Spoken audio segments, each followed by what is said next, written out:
Godājamie draugi, ir pagājuši 30 gadi, kopš Latvija ir atgūst savu neatkarību. 30 gados ir notikušas lielas izmaiņas. Bet ne tikai labā virzienā, ir noticis arī daudz kas slikts. Viena no tām lietām, par kuru es šodien gribu runāt, ir tas, ka Latvija izmirst. 90. gadā Latvijā dzīvoja gandrīz 3 miljoni iedzīvotāji. Patreiz dzīvo jau mazāk nekā 2 miljoni. Un mēs nezinām, vai šie dati ir īsti un patiesi, jo ļoti daudz cilvēki ir aizbraukuši un viņi iespējams nekad neatgriezīsies.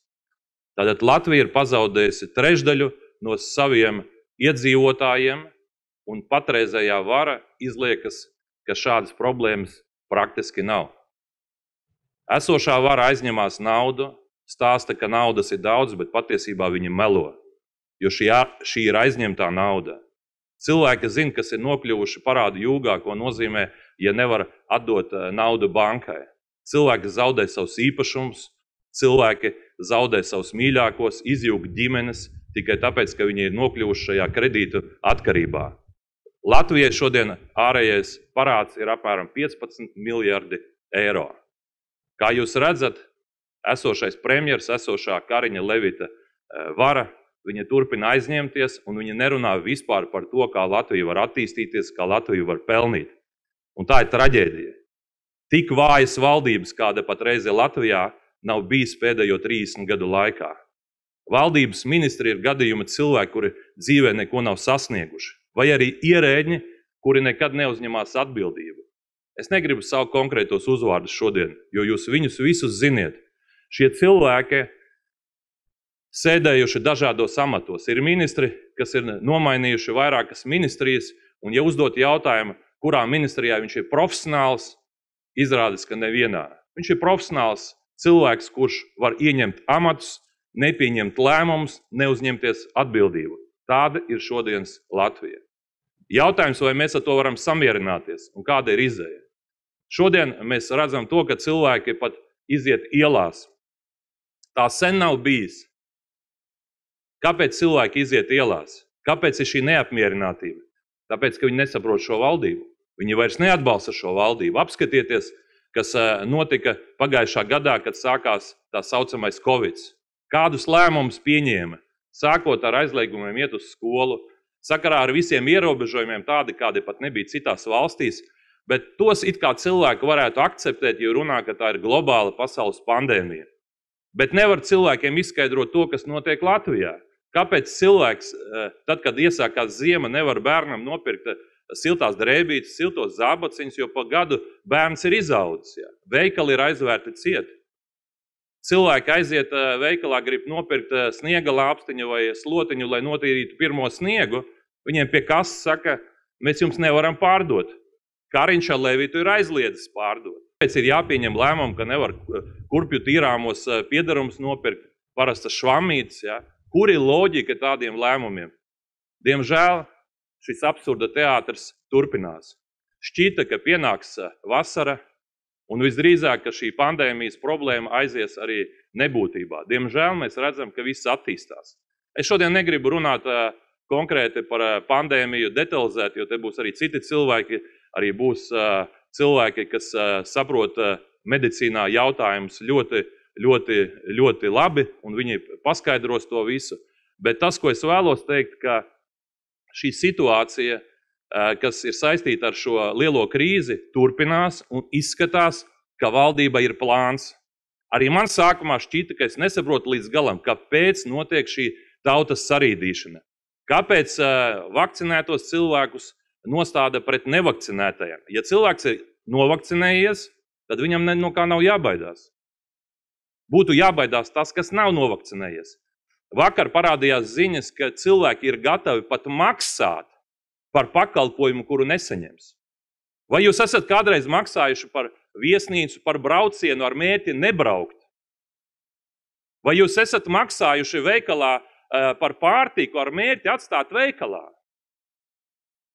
Cilvēki maksā, lai viņus nevakcinētu. Un es teikšu tā, ka mūsu partijas oficiālā pozīcija nav pret vakcināciju. Mēs esam par brīvprātīgu vakcināciju. Mēs esam par to, lai katrs cilvēks var izvērtēt visus par un pret un pieņemt lēmumu, vai tas viņiem ir nepieciešams vai nav. Jo mēs zinām to, ka cilvēki saslimst, gan tie, kas ir vakcinējušies, kā tas notiek tagad ne tikai Latvijā, bet daudzās citās valstīs, gan tie, kas nav. Bet ir viena cita problēma. Ir citas slimības, no kurām mirst cilvēki. Ir slimības, kuras neviens nav atcēlis šajā pandēmijas laikā. Un tajā brīdī, kad kāds nomirst, tad, protams, statistikā nekad nenorāda, ka tas ir sācies no vakcinācijas, jo pierādīt jau īsti nevar. Es uzskatu, ka ģimenes ārstiem būtu jādod lielākas pilnvaras, lai viņi varētu izvērtēt katra pacienta atbilstību, vai viņam drīkst vispār vakcinēties vai nedrīkst. Jo ir cilvēki, kuriem ir alerģijas, kuriem ir kādas citas problēmas ar veselību, un viņi nedrīkst vispār vakcinēties. Un ja pieņem likums, ka viss vakcinēs, tad kaut kas valstī nav kārtībā. Un tagad, kad jau cilvēki sāk iziet ārā uz ielām, pēkšņi, ko mēs ieraugām? Tiek pieņems lēmums, Daktars Pauļuts, kā tagad viņu tautā sauc, paziņo, kad vakcinēs bērnus no 5 gadi. Es ļoti atvainojos. Tad, kad mēģina vakcinēt pieaugušos, kuri pieņem lēmumu vakcinēties vai ne, tā ir viena lieta. Kā jau es teicu, mēs esam par brīvprātīgo vakcināciju. Mēs neesam antivakseri. Bet mēs respektēsim ikvienu, kas nevakcinēs. Bet ja sāk ķerties bērniem, un it kā saka, ka tas nav piespiedu kārtā, jo bērni, tie, kas nevakcinēsies, viņus testēs, sākumā reizi nedēļā, pēc tam 2 reizes nedēļā, pēc tam reizi dienā, pēc tam 3 reizes dienā. Mēs nezinām, ko šī valdība pieņems. Un es uzskatu, ka šī problēma patreiz sāk pāraugt to lielo problēmu, vai tu esi vakcinējies vai ne. Bet jautājums, kāpēc viņi dara? Un man šķiet, ka es esmu priekš sevis sapratis, un es esmu gatavs padalīties ar savām pārdomām. Man radās tāda sajūta, ka viņiem tas ir svarīgi, jo viņi saprot, ka tie, kas negrib vakcinēties, viņi par šo varu nebalsos, un viņi darīs visu iespējamo, lai tie, kas ir novakcinējušies, uzskatītu, ka tie, kas nav novakcinējušies, ir pie visa vainīgi. Pie visām Latvijas nelaimēm, pie ekonomikas, pie visām valdības neizdarībām ir vainīgi, jo tad, kad vainīgs kāds cits, nevis Kariņš ar Levitu, nevis Pauļuts, nevis Rinkēvičs, nevis kāds cits politiķis, tad, protams, situācija kļūst ārkārtīgi vienkārša. Bet es domāju, ka cilvēki nav muļķi. Viņi šoreiz saprot, ka tas īsti nav tā. Un tieši tāpēc šodien šī būs viena no tēmām, par kuru runās arī mani kolēģi. Latvijai ir nepieciešama profesionāļu valdība. Tāda, kāda Latvijai patreiz nav. Jautājums, vai Latvija ir profesionāļa? Jo esošā vara jau principā ir nozagusi tautai brīvību un iespēju ievēlēt profesionāļus. Kāpēc? Viņi nozaga 16 miljonus no nodokļu maksātāja naudas. Jautājums, kā viņi to izdarīja, atbildēšu. Pirms iepriekšējām vēlēšanām neviens politiķis nebija pateicis, ka pēc vēlēšanām viņi sev novirzīja 16 miljonus no valsts kases. Tas apmēram tā. Jūs aiziet bankā un pasakiet, iedodiet mums 16 miljonus. Bet tā nav jūsu nauda, tāpat kā tā nav partiju nauda. Bet viņi pieņēma likumu un to apstiprināja Levits. Levits piedalījās šajā valsts nozagšanā, saucamā tiesiskuma koalīcijas vārdā, lai viss būtu tiesiski. Viņš apstiprināja šo zādzību, un tāpēc juridiski viņi uzskata, ka viņi izdarījuši pareizi. Bet no morāla ētiskā principa viņi ir piedalījušies valsts nozagšanā. Viņi radījuši apstākļus, ka tikai elitārie politiķi, kuriem ir daļa no šiem 16 miljoniem, var piedalīties vēlēšanās. Tikai šie politiķi, viņiem ir nauda, jo viņi vienlaicīgi pieņēma ierobežojumus, ka redziet, neviens politiķis, neviena partija, kas ir ārpus parlamenta, nevar ziedot vairs normālā formā partijai pat naudu. Viņi noteikuši limitu 2,5 tūkstoši. Tad iedomājieties, viens cilvēks, tad es personīgi varu partijai noziedot 2,5 tūkstoši. Tas ir tas, ko nosaka likums. Tad ir jāatrod simtiem cilvēku, kas ir gatavi ziedot. It kā tas ir normāli, atbrīvosimies tur no naudas ietekmes. Bet kas notiek pretī? Tās partijas, kuras jau ir izjukušas šodien pat Saeimā, viņām vēl par pēdējo gadu maksās miljonus. Viņi sadalījuši 16 miljonus pagadām, tātad apmēram 4 miljoni gadā, kas tiek novirzīti, un viņi paņems. Tātad mēs nedrīkstam pat piesaistīt atbalstītājus, viņi no kases paņem šos 16 miljonus.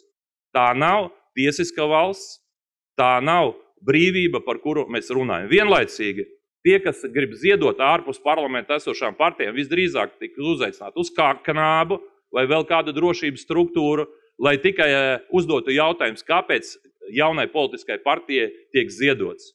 Es uzskatu, ka tā nav brīvība, kurā mums būtu jādzīvo. Es uzskatu, ka ir pienācis laiks nomainīt esošo varu. Neatkarīgi no tā, kādam ir kāds arguments, kas kam nepatīk, bet mums ir jāapvieno tauta un jāpiedāvā alternatīva. Nav jēgas šodien skraidīt pa ielām ar mobilo telefonu, filmēt visu un runāt, ka tauta jāiet ielās, ja nav piedāvājuma. Cilvēks saka, nu labi, mēs iziesim ielās. Kas ir nākamajā dienā? Ko piedāvā politiķi? Un ir jāsaprot to, ka mēs nevaram ar vardarbību nomainīt šo varu. Mēs varam tikai caur demokrātiskām vēlēšanām, kuras notiks nākamā gada rudenī. Ko es ar to gribu pateikt? Mēs šodien sākam šo maratonu varas nomaiņai šajā valstī. Mēs sākam apvienot tautu, cilvēkus, profesionāļus, kuri grib nomainīt šo varu. Mēs šodien piedāvāsim tos cilvēkus, tos pirmos karognesējus, kā es viņus saucu, kas ir gatavi uzņemties atbildību un pateikt, ka viņi ir gatavi ieņemt vadošos amatus jaunā valdībā. Pēc gada, jūs saprotiet, veselu gadu šos cilvēkus kritizēs, pret viņiem tiks veiktas represijas, pret šiem cilvēkiem meklēs kompromāts, un es esmu visiem viņiem uzdevis tie, kas šodien nāks uz šīs skatuves. Vai jūs nebaidieties, ka jūs tiksiet represēti? Jūs nebaidieties, kad pret jums sāksies vajāšana?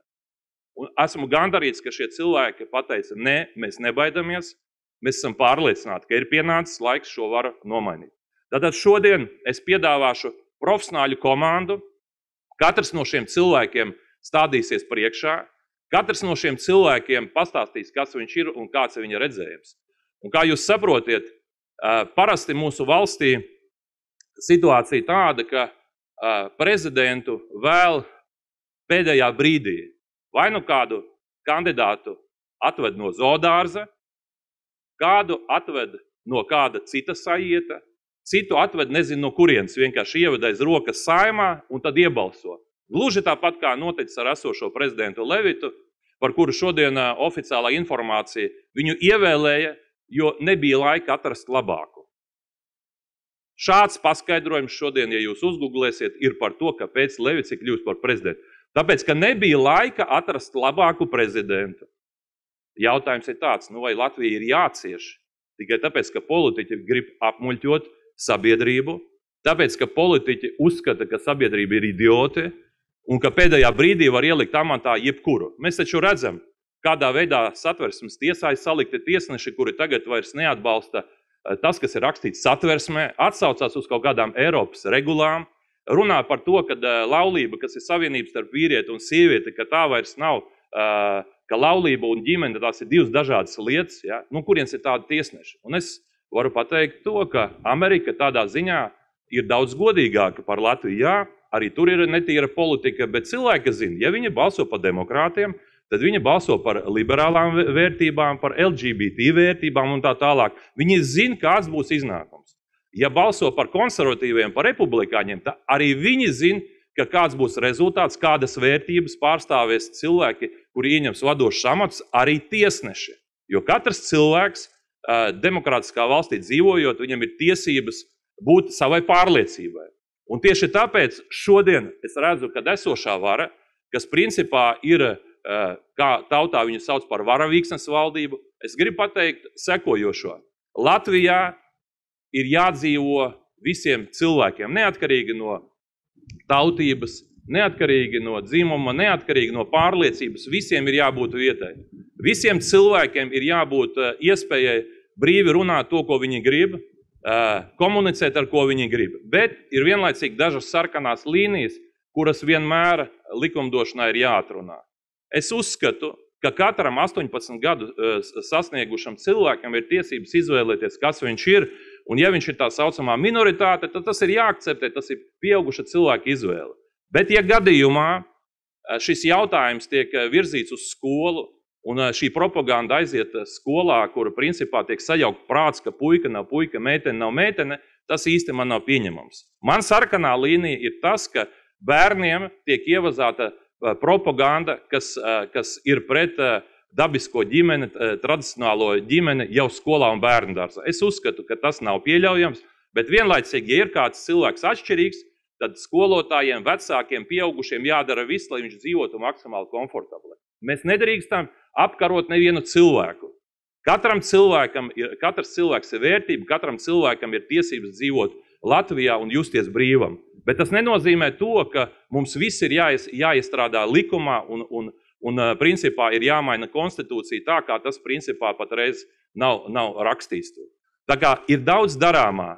Mēs runājam par lietām, kas šodien ir vistiešākā veidā aktuāls, jo, kā jūs zinat, ir sākusies parakstu vākšana, nevalstiskās organizācijas, kas iestājas par tradicionālo ģimeni, ir sākušas vākt parakstus, jo esošā valdība viņus neapmierina. Un patreiz es apliecinu to, ka mūsu partija aktīvi atbalstīs šo parakstu vākšanu, jo mēs uzskatām, ka savienības starp vīrieti un sievieti, kas ir nostiprināta mūsu satversmē, viņai ir jābūt nostiprinātai arī kā ģimenes jēdzienam, ja kādam ir radušās šaubas. Līdz ar to mēs atbalstīsim šo procesu, un es esmu pilnīgi pārliecināts, ka esošā vara, kura šodien ir nostājusies tajā liberālajā pusē, viņa aizstāvēs to otru pusi.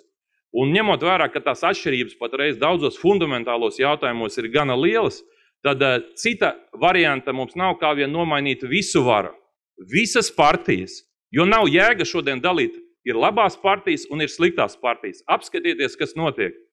Premjers ir Kariņš, viņš bez saskaņojuma pieņem lēmumu nosodīt Ungāriju par to, ka viņi iestājās un aizstāvēja šo propagandu, kas ir vērsta pret bērniem. Kopā ar pārējām Eiropas Savienības valstīm, bet ne visām.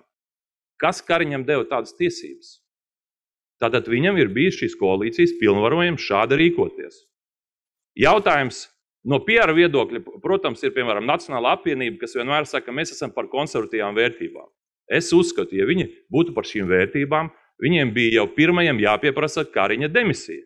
Tā kā viņi nav pieprasījuši Kariņa demisiju, tas nozīmē, ka viņi atbalsta Kariņu. Tātad viņi ir iedevuši šo mandātu, un katrs, kas balsos par Nacionālo apvienību nākamajās vēlēšanās, balsos par Kariņa Levita režīma turpinājumu. Jo ir skaidrs tas, ka Levits turēsies pie Kariņa tik ilgi, jo viņam nav citas izējas tiks pārvēlētām. Viņam mīnus 60% patreiz, visnepopulārākais prezidents, bet viņš turēsies, jo Kariņš ir vienīgais, kas var nodrošināt Levita pārvēlēšanu. Līdz ar to, balsojot par jebkuru no esošajām varas partijām, tiek balsots par Levita Kariņa režīma turpināšanos arī pēc nākamām vēlēšanām.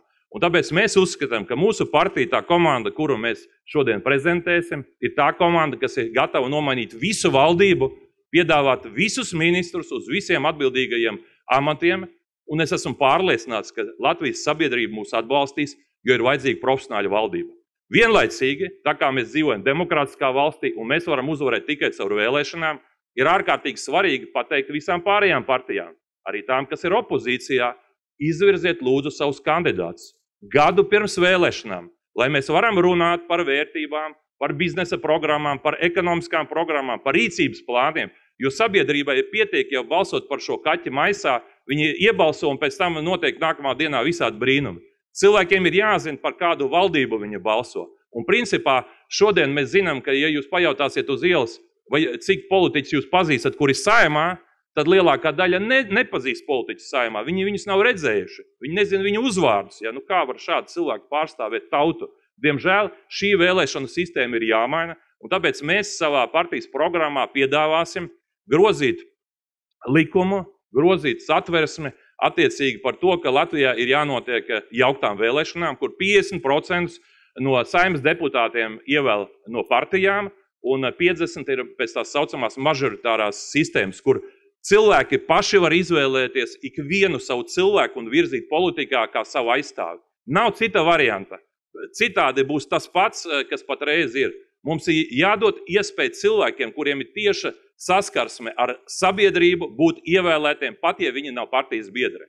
Mēs šodien nevaram piedalīties tādās vēlēšanās, jo esošās partijas negrozīs šo likumu. Bet mēs apsolam, ja gadījumā mēs tiksim ievēlēti un iegūsim vairākumu, un tas ir tas, ko mēs Latvijas sabiedrībai gribam lūgt, izvēlēties vai no esošo koalīciju un dodiet viņiem vairākumu, ja balsojiet par alternatīvo komandu, nedaliet balsis par kaut kādām sīkpartijām, kuras nespēja nosaukt nevienu normālu kandidātu, kas uzņemsies atbildību.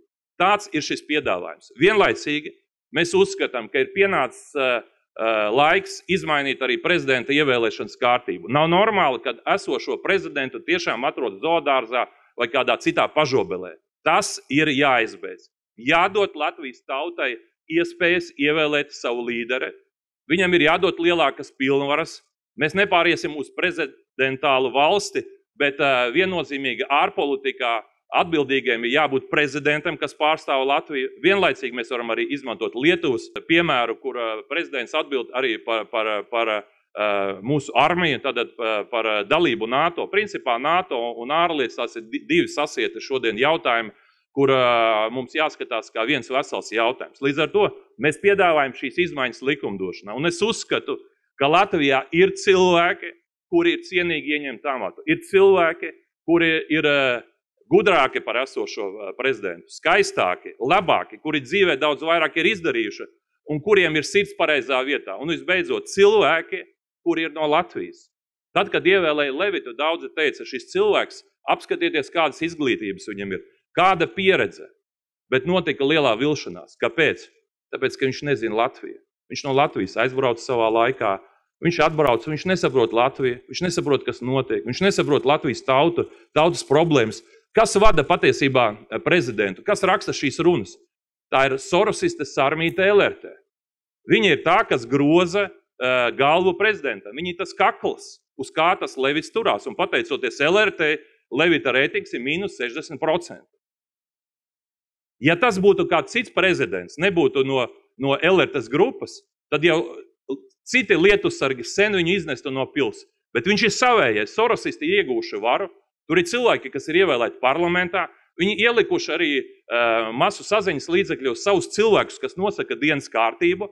Mums atliek vienīgi komunicēt caur sociāliem tīkliem, un viņi domā, ka viņi būs mūžīgi. Bet šī vara ir jānomaina. Un tāpēc Latvijai ir vajadzīgs prezidents, kuram Latvija uzticās. Šodien mūsu partija, kuru mēs dibinām, tātad kuras nosaukums ir Latvija pirmajā vietā, sākotnēji bija paredzēts cits nosaukums, bet tad, kad es izsūtīju avīzi un uzrunāju cilvēkus pievienoties šai kustībai, tad mēs sapratām kopā ar dombiedriem, ka cilvēkiem šis nosaukums patīk daudz vairāk, jo šajā nosaukumā ir mērķis. Šajā nosaukumā ir atbilde. Latvija pirmajā vietā.